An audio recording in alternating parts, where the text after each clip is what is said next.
MK pada saat itu memutuskan bahwasanya UPA yang menang karena memang tidak ada pasal, tidak dilewati rumusan norma pasal 269 ayat 2. Itu pertama. Yang kedua, sebenarnya ada tulisan MK itu mahkamah konstitusi atau mahkamah kalkulator.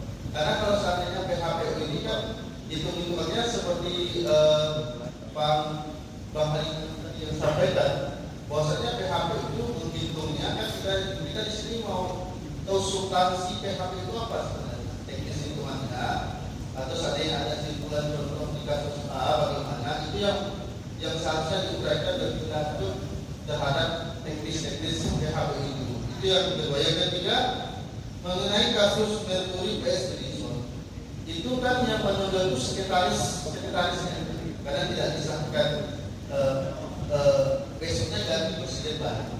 Itu mau diuraikan karena kan pintu masuknya beda. Kalau saya Mahkamah Amerika Serikat itu ya tidak ada Mahkamah Konstitusi, ya ada Mahkamah Agung, Supreme Court-nya memang satu alam. Tapi kalau MK, kalau kita baca historitasnya, MK itu mengambil kesan-kesan MK-nya konsen pada saat itu. Tapi seperti contoh misalnya variabel 9 hakim, 3 dari presiden, 3 dari DPR, 3 dari MA. Apa pola pembedanya sebenarnya? Kalau kita baca ya tidak ada pola pembeda. Itu saja. Yang kedua, dalam university itu dikasih badan peradilan tersendiri. Maka masuklah Mahkamah Syariah. Tetapi UPA, Mahkamah Syariah itu ditimbulkan kepada peradilan agama.